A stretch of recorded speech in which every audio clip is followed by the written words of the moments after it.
चलिए अपने आत्मा के ज्ञान और ध्यान की ओर अपने चंचल मन को एवं चंचल उपयोग को स्थिर करने के लिए जिनवाणी माता के माध्यम से अपनी वर्तमान ज्ञान की पर्याय में सम्यक भेद ज्ञान उत्पन्न करते हुए शरीर शरीर से संबंधित जितने भी चेतन अचेतन पदार्थ हैं उनका मुझ भगवान आत्मा के साथ में किसी भी प्रकार का कोई संबंध नहीं है।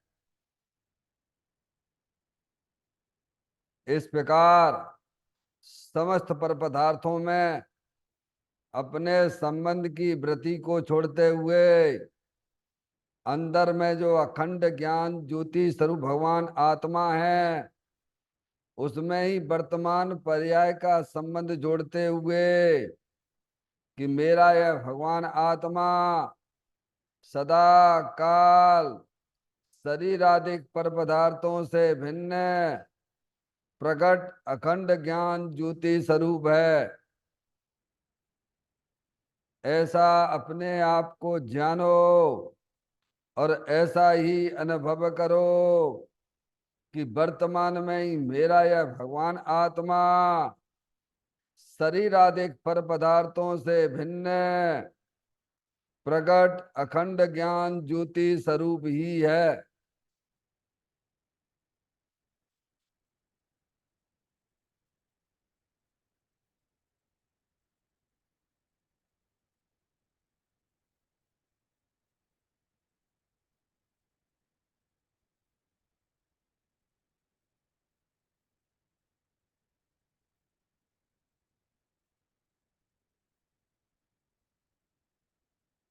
इसी प्रकार से संसार अवस्था में आत्मा की पर्याय में जो विविध प्रकार की पुण्य पाप के परिणाम दिखाई देते हैं वे समस्त परिणाम पर द्रव्यों के लक्ष्य से होने वाले भाव हैं। वे हमारे आत्मा का स्वभाव नहीं है। ऐसे समस्त रागादिक परिणामों में एकत्व बुद्धि, ममत बुद्धि, कर्तत्व बुद्धि, भोक्तत्व बुद्धि तथा उन रागादिक परिणामों की ज्ञाता बुद्धि को भी छोड़ते हुए अंदर में जो अखंड ज्ञान ज्योति स्वरूप भगवान आत्मा है जो कि पूर्ण निराकुलता वाला है, सुख शांति के भंडार स्वरूप है, ऐसे गायक प्रभु परमात्मा में शरीर रागादिक का भी लक्ष्य छोड़ के मैं तो तीनों काल पूर्ण निराकुलता स्वरूप भगवान आत्मा हूँ ऐसा अपने आप को जानो और ऐसा ही अनुभव करो कि वर्तमान में ही मेरा यह भगवान आत्मा शरीर रागादिक से भिन्न पूर्ण वीतराग आनंद मूर्ति स्वरूप है।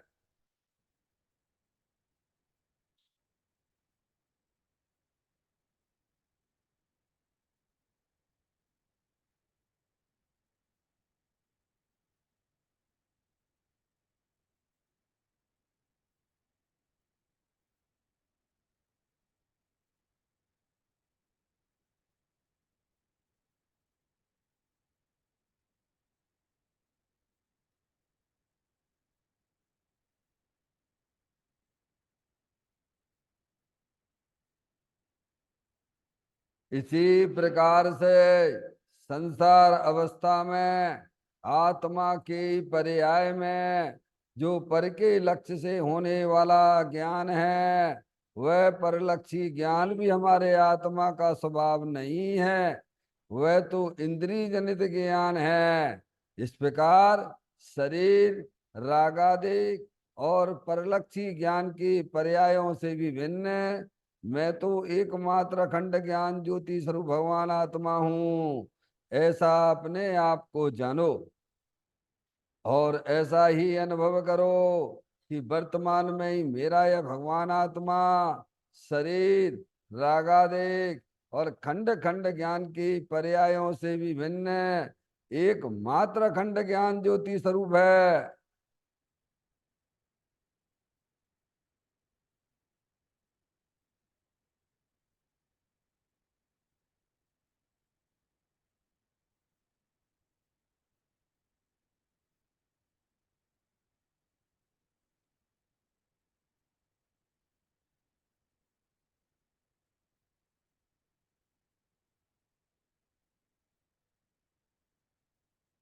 द्रव कर्म भाव कर्म नो कर्म रहित शुद्धात्म स्वरूपो हम।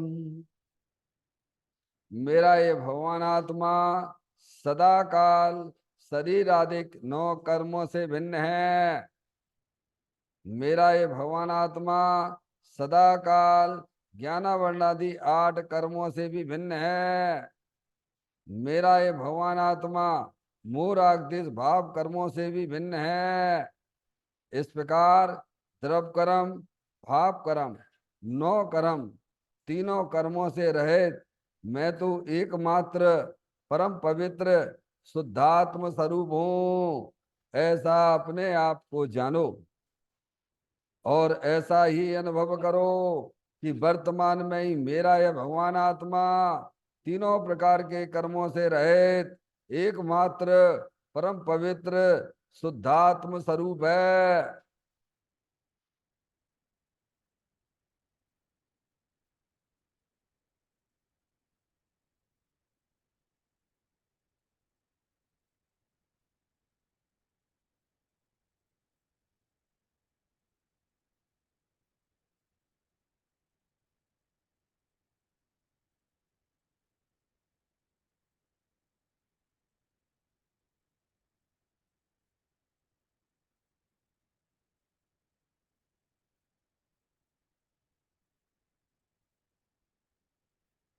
ओम नमः सिद्धेव्या। ओम नमः सिद्धेव्या। ओम नमः सिद्धेव्या। चिंतामणि सम स्वयं का चैतन्य तत्व महान है। निज का करूं मैं चिंतवन निज का करूं श्रद्धान में। शुद्धात्मा ही देव है जो गुण अनंत निधान है। मैं स्वानुभव में देख लूं आत्मा स्वयं भगवान है। मैं स्वानुभव में देख लूं आत्मा स्वयं भगवान है। लिम्मन जान परटिया कम कलंकिड़े भी अपा लद्दऊ जैन परूं ते पर मपड़वे भी। सब करम मल्लिका नाश करो अरु प्राप्त कर निज।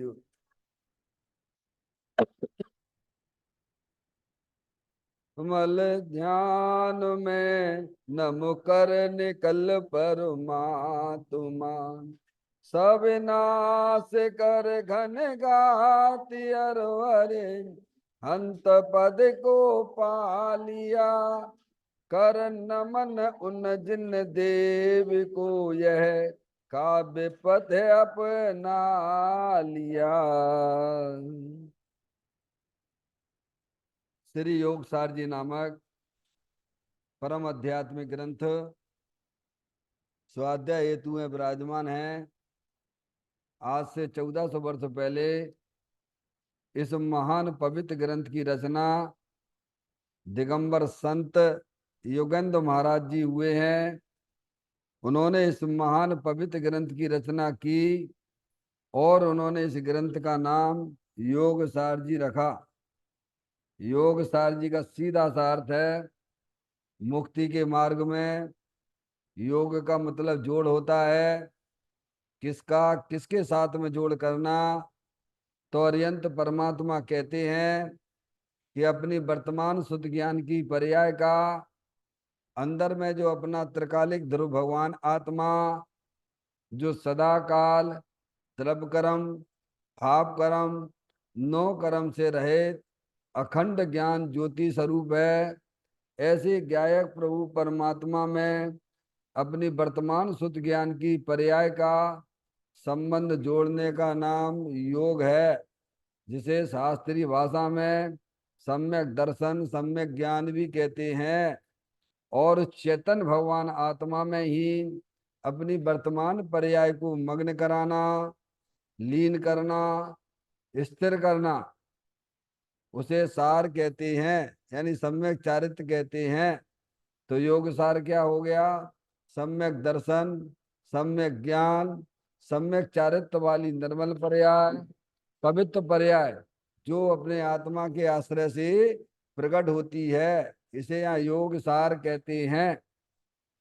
देखिएगा योग सार ग्रंथ के माध्यम से हम और आप यहाँ पे 47वें नंबर की गाथा का स्वाध्याय चल रहा है, जिसमें दिगंबर संत हमें यही समझाना चाहते हैं कि शरीर आदि की बाह्य जो क्रिया हैं उनमें धर्म नहीं है। वो तो शरीर की क्रिया है। किसकी है? एक समय में तीन क्रियाएं होती हैं। समय एक, शरीर की क्रिया, अंदर में परिणामों में राग की क्रिया, और राग के पीछे जानने देखने की क्रिया। सिखा? एक समय में तीन क्रियाएं हो रही हैं। बात समझ में इतनी आती है? जिस समय शरीर की क्रिया हो रही है उस समय राग की क्रिया भी हो रही है, और जिस समय राग की क्रिया भी हो रही है उसी समय जानने की क्रिया भी हो रही है। क्या? सभी संसारी जीवों को ये सब देखा जाता है। समय एक है और क्रियाएं तीन हैं। अब इन तीन क्रियाओं में तुम्हारी कौन सी क्रिया है? पहचानिए आप। अरे भाई, आपकी कौन सी है?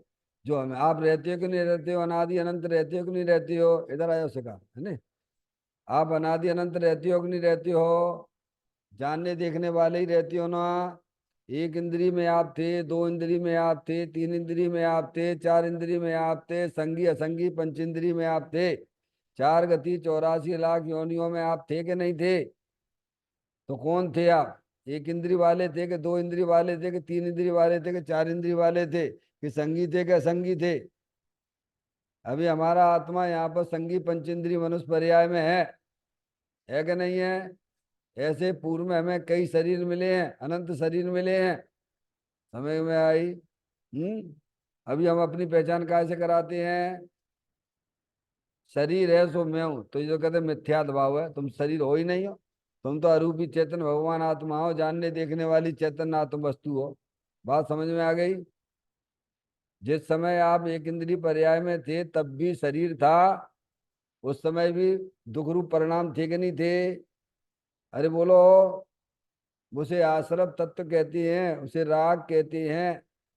और उस समय भी आप जानने देखने वाले हो कि नहीं हो? बोलो। हैं? ये अनादि काल से ये हमारे साथ में चलता चला आ रहा है। हम पहचान ही नहीं कर पाते कि कौन सी क्रिया हमारी क्रिया है। उसे तो माँ जनवाणी माता हमको बतलाती है। क्या? एक समय में तीन क्रियाएं देखी जाती हैं संसारी जीवों में। एक शरीर की क्रिया है, एक राग की क्रिया है, एक जानने की क्रिया है। जो समझदार होते हैं जनवाणी माता के द्वारा समझदारी पैदा करते हैं, सच्चा ज्ञान अपनी ज्ञान की पर्याय में करते हैं, वे शरीर राग आदि की क्रिया को अपनी क्रिया नहीं देखते हैं। और जो जानने देखने वाले की क्रिया है वो बस वो मैं हूं।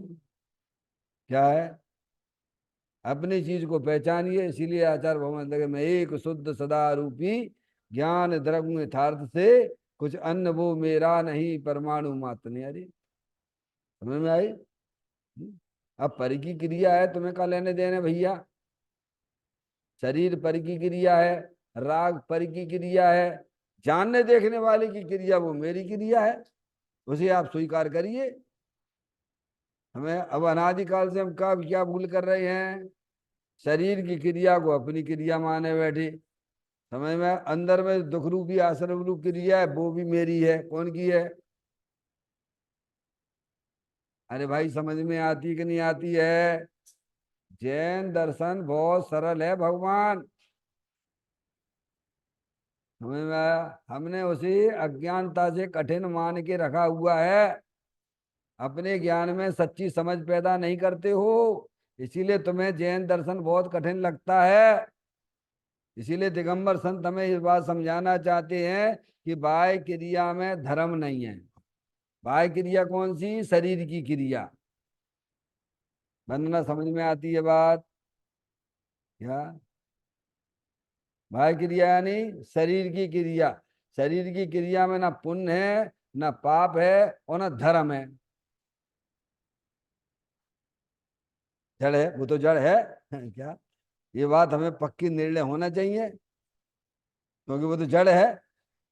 तो पुण्य पाप और धर्म कहाँ होता है, तो कहते तो आत्मा के परिणामों में होता है। कहाँ होता है। जब आपको ये बात खबर पड़ जाए, समझ में आया, पुण्य पाप और धर्म के लक्षण भी भगवान जिनवाणी माता ने बताए अपको, नहीं आई समझ में। पुण्य पाप और धर्म तीन चीजें हैं कि नहीं है। पुण्य यानी अशुभ भाव, पुण्य यानी शुभ भाव, और पाप यानी अशुभ भाव, और धर्म यानी वीतराग रूप भाव।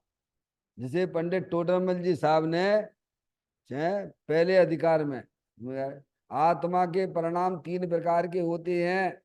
संकलेश रूप परिणाम वे अशुभ भाव हैं, और विशुद्ध रूप परिणाम वे शुभ भाव हैं, और जो है शुद्ध परिणाम वो कौन सा है, वो बीतरा भाव, वो धर्म है। तो हो गया पाप परिणाम, पुण्य परिणाम और धर्म परिणाम। तो ये कहाँ होते, शरीर में होते हैं क्या।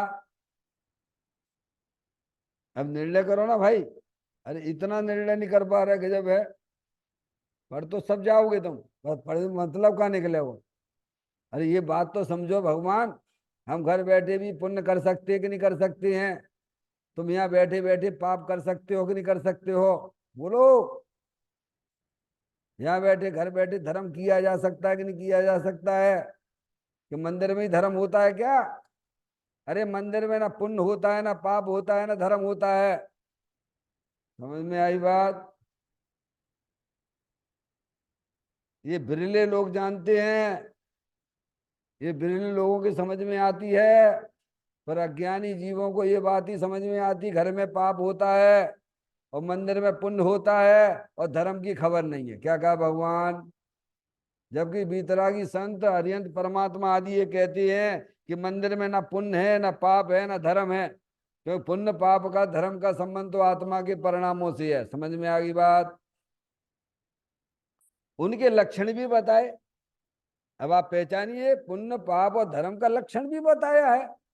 जब आपके परिणामों में पंच इंद्री के विषय वासना के परिणाम होते हैं कि नहीं होते हैं। स्पर्श इंद्री के भोग संबंधित परिणाम होते हैं। रसना इंद्री के बढ़िया है। जैसे आप मंदिर का कोई प्रोग्राम हो ना, क्या, और सबको बस बुलाना हो तो क्या करना, वैसे तो आएगा नहीं। तो आज भोजन की व्यवस्था जो है, काय समाज आपकी भोजन की व्यवस्था यहीं पर है, क्या है, हैं। मीटिंग बनाएंगे आज। भैया वैसे तो मंदिर में व्यक्ति आएगा नहीं, तो क्या करें। तो उसके लिए पूरे भोजन की व्यवस्था, बढ़िया मिठाई उठाई खिलाओ, पूड़ियाँ खिलाओ। कैसा में देखो यहाँ भीड़ लग जाएगी, क्या लग जाएगी क्या। और फिर बोलेगा आज के आनंद की जय, काय के आनंद की जय भगवान। क्या बोलेगा, काय का तुझे आनंद आ गया। आत्मा को जाना नहीं, पर्याय में आनंद तेरे कैसे आ गया भगवान। समझ में आया? बात समझ, भूल चल रही कि नहीं चल रही है। तो रसना इंद्री के लंपटी लोग ऐसा करते हैं, स्पर्श इंद्री के वशीभूत होकर ऐसा हो रहा है। ऐसे ही कर्ण इंद्री, मोबाइल, चक्षु इंद्री घुसे रहते उसी में, उसी में लगा रहती है, अपना उपयोग कहाँ लगाते रहती हो? भगवान कहाँ कहते हो अपना उपयोग कहाँ लगाओ, और हम उपयोग कहाँ लगा रहे हैं? बोलो, ये भूल चल रही है कि नहीं चल रही है? स्वाध्याय करो, वहां तक समझ में आता है। सिखा। स्वाध्याय सुनो, क्या कह रहे हैं? सिखा स्वाध्याय तक सीमित हो तो अच्छी बात है, लेकिन हम कहाँ हैं?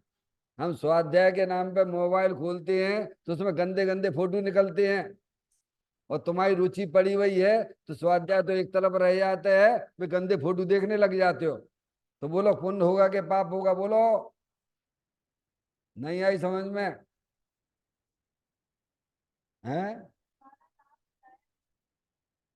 समझ में आती है भाई। काला नाग इसीलिए है कि तो परिणाम काले हो जाती है, संकलेश रूप परिणाम हो जाते हैं। गंदी गंदी चीजें देखोगे तो परिणाम फिर क्या? यहाँ चैन मिलेगा यहाँ पे? बोलो, यहाँ कौन सी पर्याय होगी? बोलो। अशुभ भाव हमारे परिणामों में होते हैं। परद्रव का जब हम लक्ष्य करते हैं तब। परद्रव लक्ष्य, परद्रव राग नहीं कराता है, संकलेश परिणाम परद्रव नहीं कराता है। पर अनादि काल से में परद्रव की रुचि है ना। अब ये बात कौन समझे? बिरले लोग जानते हैं। तो लक्षण बताए भगवान ने, पाप का लक्षण बताया, पुण्य का लक्षण बताया, और धर्म का लक्षण बताया।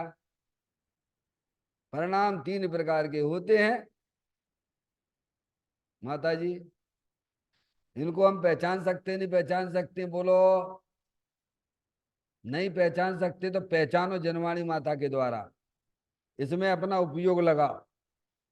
अगर तुम नहीं पहचान सकते हो तो माँ जनवाणी माता बता रही है ना, जो आपके परिणामों में हिंसा के, झूठ के, चोरी के, कुशील के, परिक्रय के परिणाम, पंच इंद्री के विषय वासना के परिणाम, वे सब अशुभ परिणाम है, वे पाप रूप परिणाम है, और उनका फल जो त्रियंच गति और नरक गति में जाने पड़े।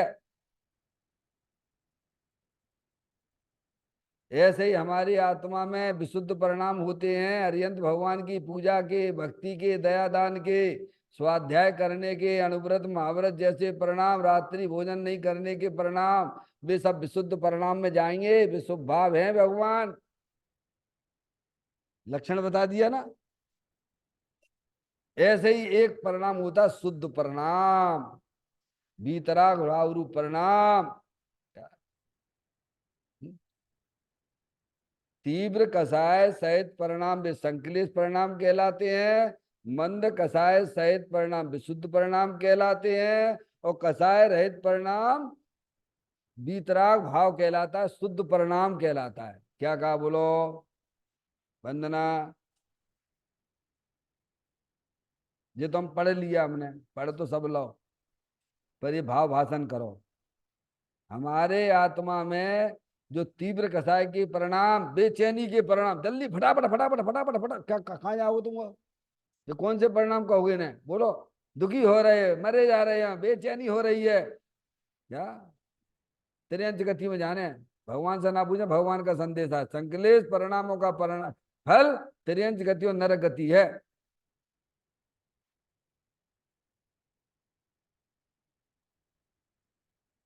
हैं? नहीं, इसीलिए नहीं लगते हैं, इसीलिए नहीं लगते कि उसे बाहर में कर्तव्य भाषित होता है ना। क्यों नहीं लगते हैं? क्योंकि हमें उसकी रुचि पड़ी हुई है ना,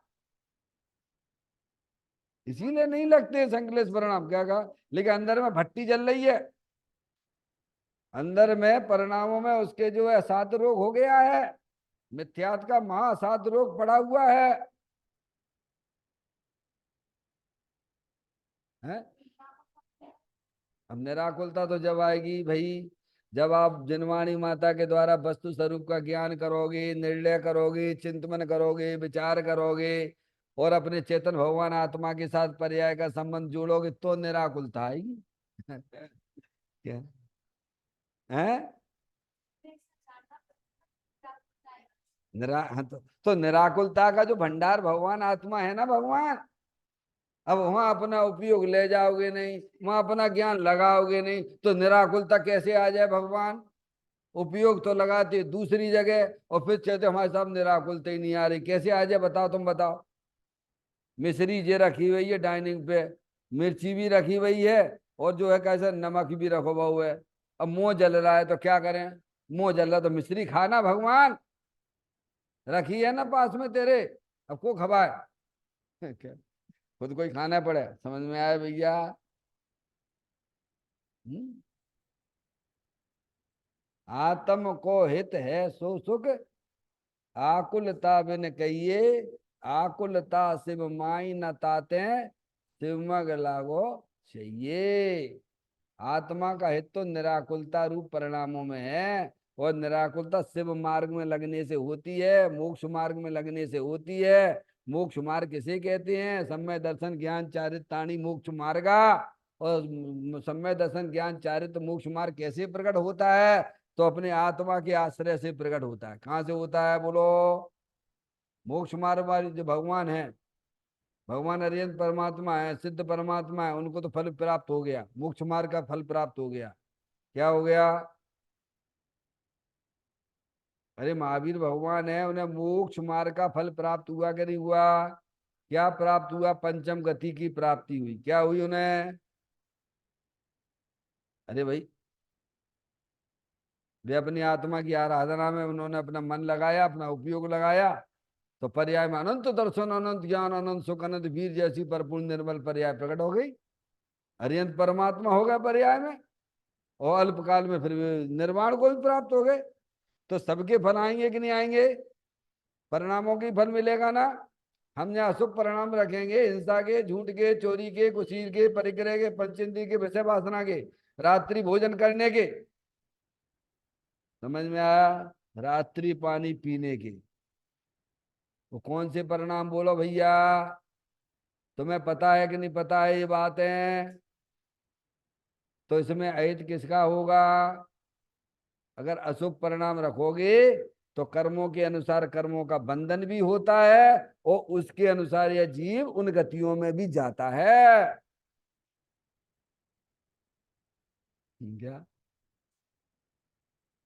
हम्म? समझ में आ रही वंदना? हम्म? परिणाम तीन प्रकार के भगवान लक्षण बता दिए भगवान ने। अशुभ परिणाम हिंसा, झूठ, चोरी, कुशील, परिग्रह, पंचेंद्रिय की विषय वासना के परिणाम भी अशुभ भाव है, पाप भाव है। ऐसे भगवान की पूजा भक्ति आदि के परिणाम समझ शुभ भाव है। अनुव्रत, महाव्रत, रात्रि भोजन या भक्ष्य जैसे पदार्थों का सेवन नहीं करना, वो शुभ भाव है। शुभ भाव है, उसका शुभ भाव का फल मनुष्य गति और देव गति मिलेगी तुम्हें। फिर उसके बाद फिर क्या करोगे? अरे भाई फिर क्या करोगे? चलो एक गति आपको अच्छी मिल भी गई, वो अनंत बार मिल चुकी, 9वें गिरे वक्त हम तुम एक बार नहीं अनंत बार जा चुके, कितनी बार? तो अब भाई धंधा करने हैं क्या? जन्म मरण का अभाव करने हैं कि नहीं करने हैं? ज- वीतरागी देव, अरियंत परमात्मा और माँ जनवाणी, वीतरागी संत आपको जो मिलते हैं, वो भव के अभाव के लिए मिलते हैं। काय के लिए मिलते हैं? ये जैन दर्शन जो हमें आपको मिला है, भव के अभाव के लिए मिला है, भाव बढ़ाने के लिए नहीं मिला है। क्या? काय के लिए मिला है? क्योंकि इनके बिना ही, देवशास्त्र गुरु के बिना ही तुम जो है भव में भ्रमण कर रहे हो कि नहीं कर रहे? बोलो भगवान। अब ये बात हमें समझ में क्यों नहीं आती है? हमें क्या काम करना चाहिए था? आप जैसे राजा के यहाँ गए हैं, तो राजा के यहाँ गए तो बोलो, वो कह रहा बोलो तुम्हें क्या इच्छा है, तुम मांग लीजिए हमसे, बोलो क्या चाहिए तुम्हें, तुम्हें सब कुछ हम देने के लिए तैयार हैं। और तुम कह रहे नहीं साहब हमको जो है वो 100 रुपए का नोट दे दो। क्या कर दो? तुम कह क्या पागल है? जब हम तुझे कह रहे हैं जो तुझे मांगना हो मांग ले, मैं तेरे को कोई देने के लिए मना नहीं करूंगा, मेरे पास तो अक्षय निधि पड़ी हुई है। ऐसे 3 लोग के नाथ के यहाँ हम आए हुए हैं।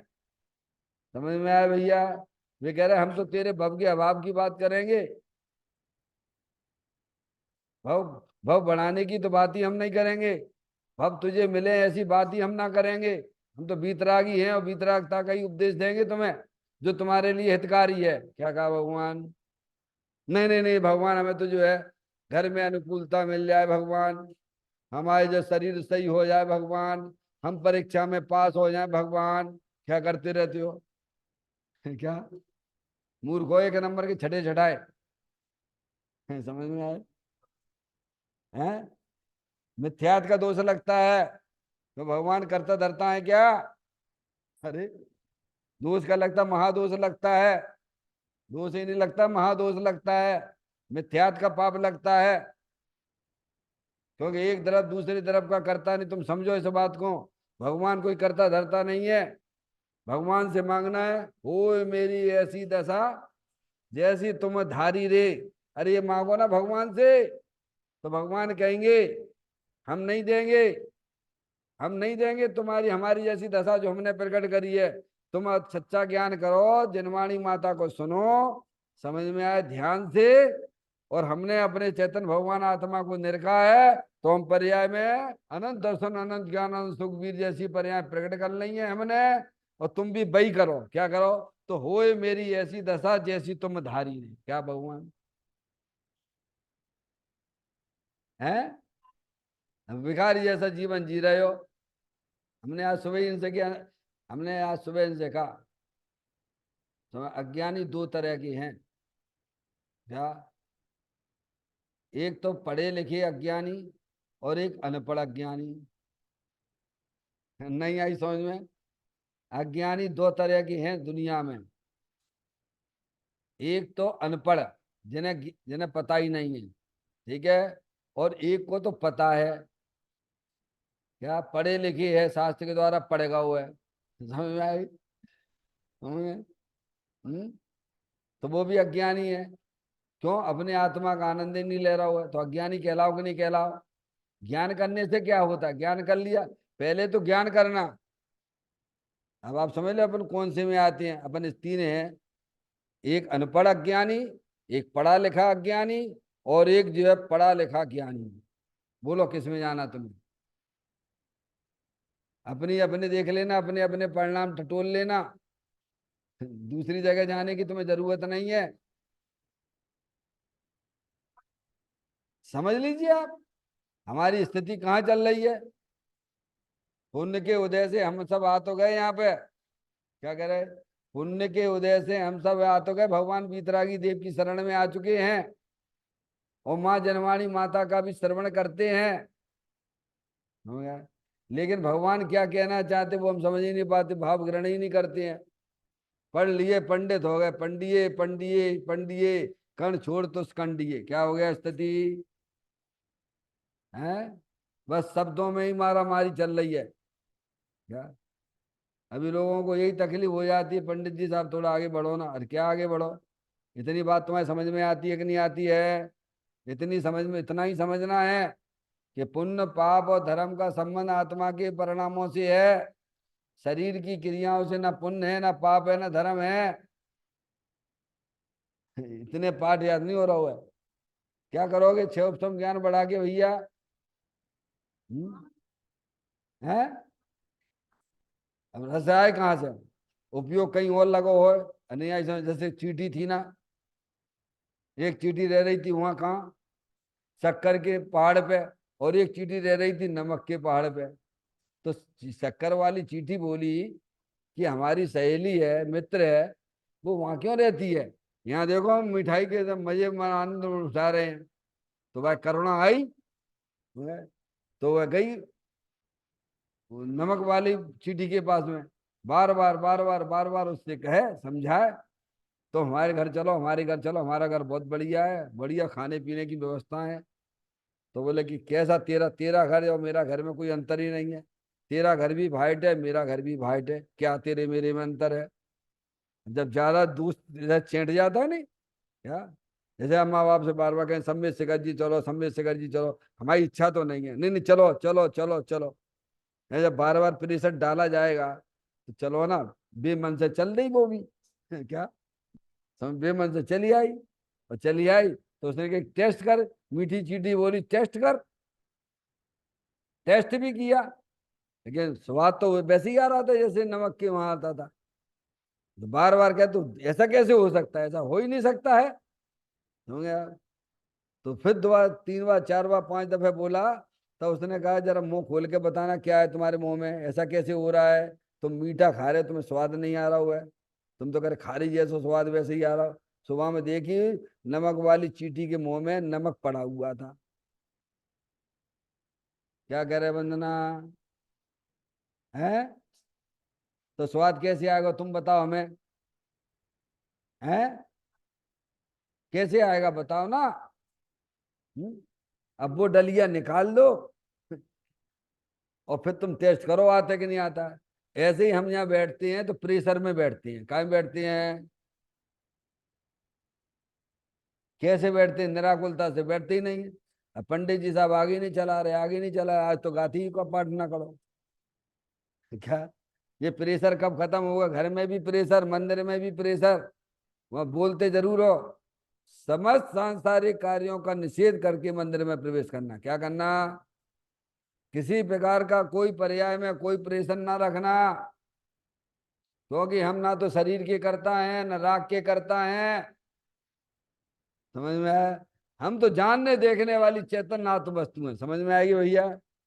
तो भगवान ने तीन प्रकार के परिणाम बताए। साला खेल परिणामों में है। अब आप बच सकते हो, कहाँ आपको लगना है, कहाँ आपको चलना है। आपको बता दिया कि भाई साहब जो है गोमट गिरी के लिए तीन रास्ते गए हैं। एक तो प्लेन रोड गया है, और एक खड्डे वाला रोड गया है, एक दूसरा भी दचके वाला रोड है। तो गाड़ी किधर चलाना? ये ज्ञान काय के लिए कर रहे हो? अरे ज्ञान काय के लिए कराया जा रहा है? और ज्ञान ही नहीं हो तो परिणामों के लक्षण को ही नहीं पहचानते हो। इसीलिए तो 14वें नंबर की गाथा में ये बात क्यों लिखी है? परिणामों में ही बंध है, परिणामों में मुक्ति है। ये योगी परिणामों को पहचानिए। किसको पहचानिए? इस गाथा में बहुत ही सुंदर बात आई है, क्योंकि अज्ञानी लोगों का ये पक्ष रहता है कि बाहर में हम कुछ शास्त्र पढ़ते हैं क्या, और उसे धर्म माने बैठे हैं। पीछे कमंडल ले लिया, उसे धर्म माने बैठे हैं। या वहाँ जो है मठ में रहते जाके, हम तो भैया बहुत बढ़िया जगह रहते हैं, आश्रम में रहते हैं। कहाँ रहते हैं? हम तो धर्मात्मा हैं, रोज ना उपदेश सुनते हैं। जरूरी है क्या? होना चाहिए, होना चाहिए। आप कहें होना चाहिए, ठीक है, अच्छी बात है। पर होते देखे जा रहे हैं क्या? हम रह चुके, तुम तो रही नहीं हो। तुम तो 8 साल रहे हैं क्या कहा? वो व्यवहार से कहा जाता है। समझ में आया क्या ये है? गंदे लोगों के साथ में रहोगे, सुनो, गंदे लोगों के साथ में रहोगे तो तुम्हारे परिणाम वैसे ही गंदे हो जाएंगे। अच्छे लोगों के साथ में रहोगे तो अच्छे परिणाम होंगे। पर ये जानो कि जो है एक तरफ दूसरे तरफ का कुछ नहीं करता भगवान क्या? ये व्यवहार से कहा जाता है क्या? अब अब यहाँ मंदिर में बैठे हो, अब आप यहाँ मंदिर में आ गए हो, ठीक है कि नहीं? मंदिर जाओ, मंदिर जाओ, यहाँ क्या टीवी देखते रहते हो, मैच देखते रहते हो, क्या बोलते हैं? नहीं आई समझ? जो मैच देखने की जिसे रुचि है, उस बच्चे से यही कहा जाएगा, बेटे अभी जाइए, पंडित जी साहब आए हुए हैं, मंदिर में जाओ, प्रवचन सुनो। अब बेचारा भाई रुचि तो जी है, ओवर फेंके जा रहे हैं, बॉल फेंकी जा रही है बाकी मन तो माँ लगो वो है। लेकिन मम्मी और पापा डांट लगा रहे। क्या लगा रहे? यहाँ के बैठे बैठे कर रहा है। कितने बड़े विख्यात व्यक्ति आए हुए हैं, प्रवचन सुनने नहीं जा रहा है? अच्छा नहीं लगता है? तेरी कैसे शादी होगी? हैं सब क्या कहेंगे? वहां समाज आती है। तो अब आ गया डांट फटकार के, कैसे आ गया? अब यहाँ तो वो आ गया, मनवा को माँ लगा हुआ है। कहाँ लगा है? तो बोलो पुण्य का बंद होगा कि पाप का बंद होगा? आ तो गया स्थान पे। अरे बोलो, तो भगवान क्या करेंगे? स्थान पर द्रव क्या करेगा भगवान? तेरी रुचि पड़ी हुई है परद्रव की है। मैं आपको यहाँ अरे हाँ, मोबाइल चलाते रहते हैं क्या? और दूसरे जो ध्यान का अपने जो काल रहता है 7 मिनट का, या तो कुछ नहीं कुछ अपनी माला जपते रहेंगे, क्या नमो अनंताण नमो सिद्धाणम, या 2 रुपया अपने के बैठ जाएंगे। क्या इस समय? नहीं ऐसा, और नहीं तो परमात्मा में चले जाएंगे। तो बोलो क्या होगा? कौन सा बंद होगा तुम्हें बताओ? तो स्थान विशेष से न पुण्य का संबंध है, न पाप का संबंध है, और न धर्म का संबंध है। क्योंकि पुण्य पाप और धर्म का संबंध तो आत्मा के परिणामों से है। समझ में आया भैया? तो इसीलिए ज्ञानी यहाँ कहते हैं इस बात को वीतरागी संतों ने गाथा इसीलिए लिखी है कि बाहरी क्रियाओं में धर्म नहीं है। बाहरी क्रियाएं, शरीर की क्रिया में तो ना धर्म है, ना पुण्य है, ना पाप है। पुण्य पाप का संबंध तो हमारे आत्मा के परिणामों से है। अब आपको कहाँ जाना है? त्रियंच गति में जाना है कि नरक गति में जाना है कि मोक्ष में जाना है? बोलो किधर जाना है? जाने हैं कि नहीं जाने हैं? कि जय में बने रहोगे, शरीर में ही बने रहोगे? बोलो तुम्हारा क्या प्रोग्राम है? अरे बताओगे कि नहीं बताओगे? माँ जनवाणी माता तुमसे पूछ रही है कि तुम्हें शरीर में तुम्हें रहने हैं कि आगे तुम्हारी और जगह है जाने की? बोलो कहाँ जाना है? शरीर में तो कोई नहीं रह पाया। समझ में आया भैया? अच्छे अच्छे आए और चले गए। तीर्थंकर जैसे शरीर में न रह पाए तो हम तुम्हारी बात कौन सी है भगवान? जब जाना निश्चित है हमारा, तो अब हमें किस परिणाम के साथ में जाना चाहिए? अशुभ परिणामों के साथ में जाओगे तो त्रियंच गति और नरक गति में जाना पड़ेगा। भगवान से ना पूछिए, जनवाणी माता भगवान ही कह रहे हैं। अगर अपने परिणामों में शुभ परिणाम होंगे, विशुद्ध परिणाम होंगे, तो तुम्हें देवगति और मनुष्य पर ही एकाध पर्याय मिल जाएगी। समझ में आएगी भगवान, जो आपको हमको सबको मिल चुकी है। अब अपना और आगे प्रमोशन करिए आप, जो अनादिकाल से नहीं किया है। मोक्ष में जाना है प्रभु हमको, मोक्ष में जाना है तो भीतरा भाव के परिणामों से होगा। कैसे होगा? कसाय रहित परिणामों से होगा। और वह कसाय रहित परिणाम अंदर अपना चेतन भगवान आत्मा कसाय रहित है, जो चित्र में दिखाया गया है। क्या है? जो ब्लू कलर वो आश्रत तत्व है, दुख रूपी पर्याय, उससे भगवान आत्मा भीतरा आनंद मूर्ति स्वरूप है।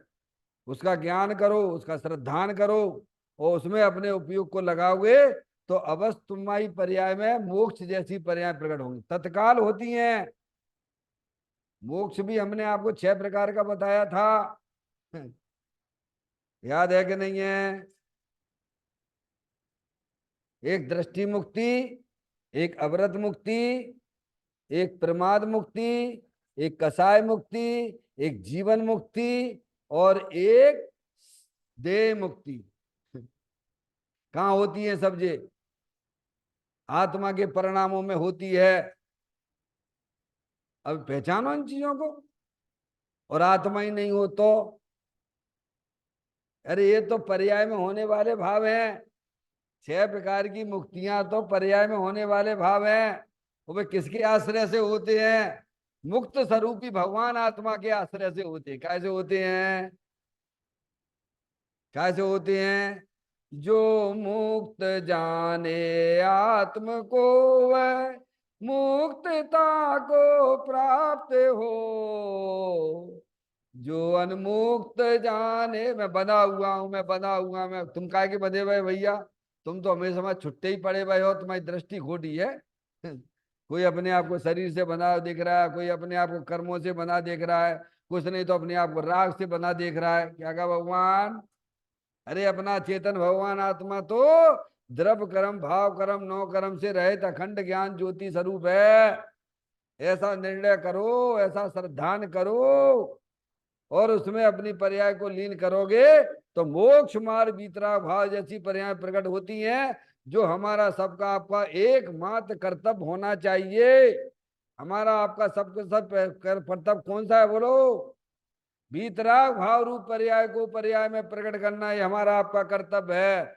और वह अंदर चेतन भगवान आत्मा के अवलंबन से दृष्टि पूर्वक होता है। पोथी पढ़े से धर्म नाना, धर्म मट के बास से, ना धर्म मस्तक लुंच से, ना धर्म पीछी ग्रहण से। चैतन्य काय स्मरण प्रति क्षण करो रे, भवि के अनंत दुख को पल में हरो रे। अक्षय अनंत निज सुख निधान पाओ, गाओ अरे नित इसी के गीत गाओ। 9 बार नमोकार मंत्र का स्मरण